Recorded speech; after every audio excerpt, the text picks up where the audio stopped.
Okay, so let's continue with our next video in our MCP tutorial series.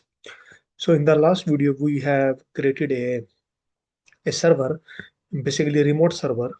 So basically this is the code, and where we have it's more or less same code. Only the thing is we need to pass the extra argument, that is the streamable HTTP, because if the server is remote, so the client should interact with the server using the HTTP transport mechanism, right? So we created that server, but when we tested that server, we within a same machine and within the same windows in a different tab, we started a server and then we started a client, right? So now in this video, what we will do is, instead of putting everything in the same video, we will put the MCP server in a different virtual machine, right? And then we will see if whether it's actually going to work or not, because a virtual machine has some different IP and the another machine has some different IP. So basically it is a remote server. It should work, right? So let's create a virtual machine. So I am on the Windows 11. So I even don't need to install the virtual machine. If you click on the search button, you can search the Ubuntu. So it is pre-default installed. And if it is not installed, maybe you can install from the Microsoft Store. All right, so click on the open. So you could see this window is open, and if I give the IP address, so the IP address of my this machine is 172.21.59.10. So this is my IP address. But if I go to the uh, if I go to my, this is my, the green symbol is showing my Ubuntu virtual machine, and this is my normal Windows. And if I check the IP address, and this IP address is different. So this has 172.21.48.1, and this has different 172.21.59.10, right? And now first I can check whether I can reach this window or not. All right, so let me do the ping. So ping 172.21.59.10. You could see I am able to ping that. Basically, you can consider this a virtual machine, or you can say an EC2 instance on the AWS, or a virtual machine on the Google Cloud, or somewhere else, right? That should have some IP. But in our case, we are not using any cloud. If you have the free account, you can definitely create a simple EC2 instance.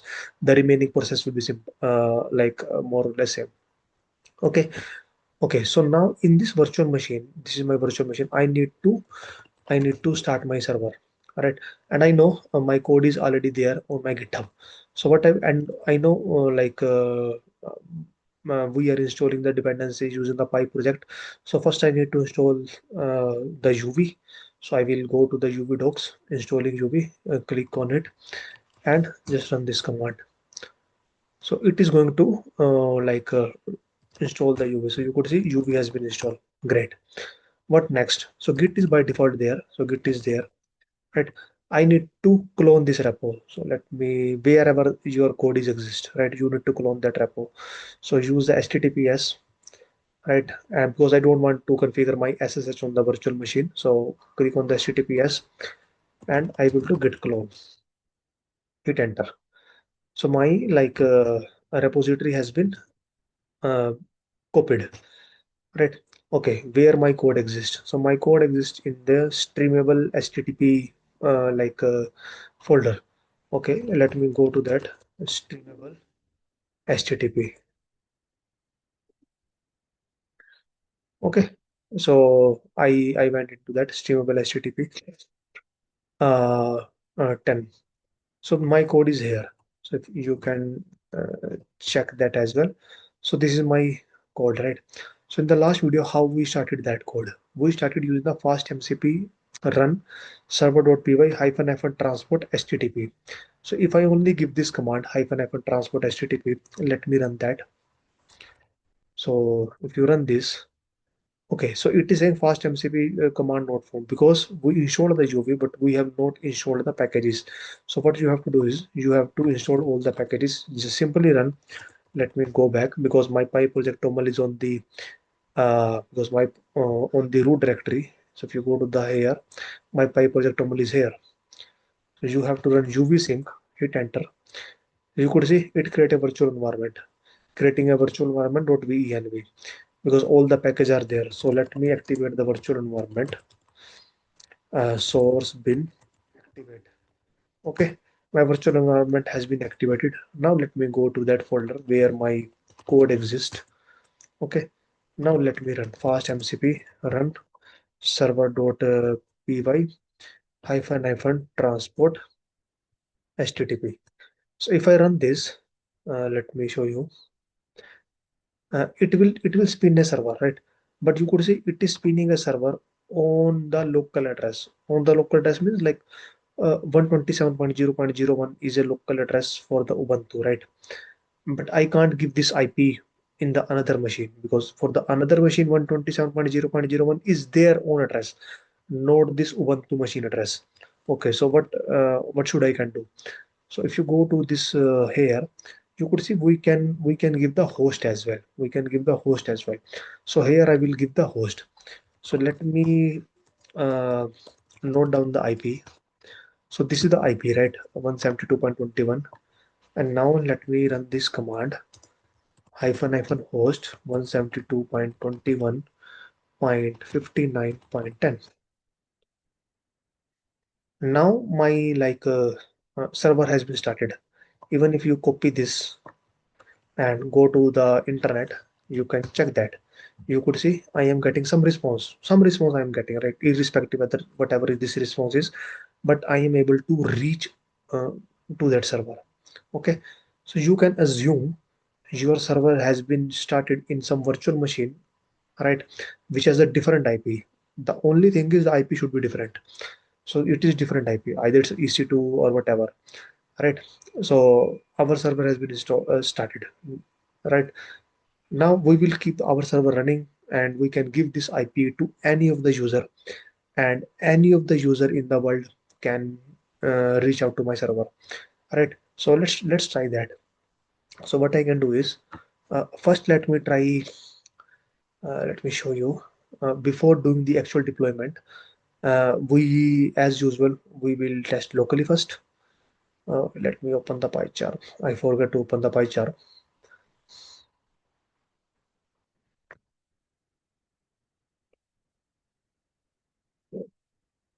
Just give me a few minutes.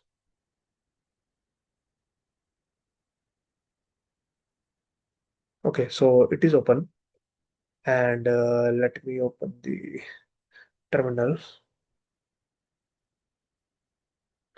Okay, so what we will do, we will simply run fast MCP command, right? So let's try that.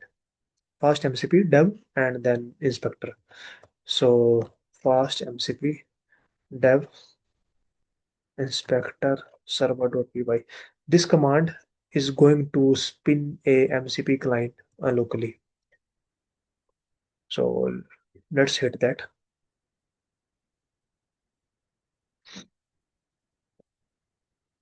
So it is spinning. You could see it is spinning. It is starting the MCP inspector. It is going to give me some URL, right? So here I can give that URL. So the URL is, let me go to the, so this is my URL, right?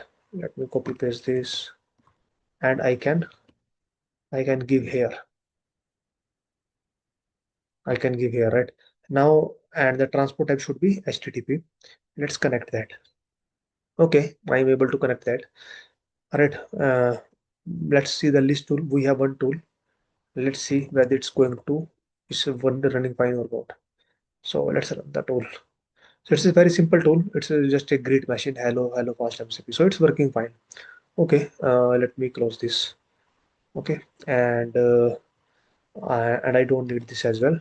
All right, because I already tested locally. Now the next thing is I need to do the deployment into the Claude desktop. All right. Okay. Let me open the Claude. All right. Uh, this one is already running. Let me delete this. Okay, so go to the settings, click on the edit config as usual, click here Claude desktop and edit notepad. and reopen file. Okay, so whatever it is, let me delete that and let me grab the syntax. Okay, uh, here you can argue like why can't we simply give the URL? URL is equal to HTTP, the particular area. Why we are giving the command? Because command generally we will give if we want to run something on the same computer, right? So the reason I have already covered in the previous video, the reason is because the Claude desktop currently don't support the remote connection, and we have to test that. So the other way is using the MCP proxy. So what we are doing is this Claude desktop, we are installing a one middleware. Middleware is another MCP server. We are connecting uh, our MCP host with this package, MCP proxy package, using the stdio, and this MCP proxy package is going to connect with my uh, like a server wherever it is running, either it's EC2 instance or where. So currently in my case it is running in the like Ubuntu server, Ubuntu virtual machine, and this is the IP. Let me cross verify the IP: 172.21.59.10, 171.21.59. Okay, let me save it. Let me close it. Server is still running, so server should be keep up and running. You could see currently we are not getting any request here. And let me, and as usual, we need to start our Claude desktop.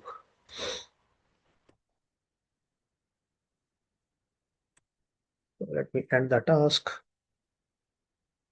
Now let me reopen Claude desktop.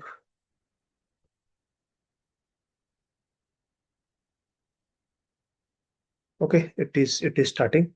Let's see whether it's connected or not. So add connector. Currently it's not connected. Let's wait for a couple of seconds. Let's wait. Either we will get any error or it should connect. It's not connected. Yeah, it's now connecting. So you could see remote greeting has been connected. And this server, you can see it's not running anywhere in my local machine, right? In this Windows machine, and this Claude desktop is in my Windows machine, which has a different IP address. And this Ubuntu is on my virtual machine, which has a different IP address. So we want to test whether we can access the remote server or not. So let me tell greet Sumanshu Nankala, whether see whether it's going to access the tool or not. So you could see it is loading the tool, right? And it greeted that. Let me click on that. You could see it load the tool. Our query is greeting. It found the remote greeting tool and the schema and everything. And the query went. We get the response. We get this response from the server, and then the LLM is going to give us in the human friendly language, right? So hello Smanchu Kana.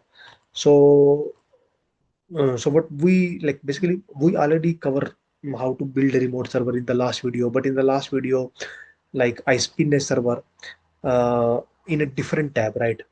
So basically the IP is more or less same. So in this video I thought, okay, let it make it more practical to spin a like a server, the same server, same everything. We have not written any different code into a virtual machine. You could see we get the post request as well. We get the get request when the MCP host has been connected with the server. We get the post request as well here. Okay, I think that's it. That's the end of the video, and thank you.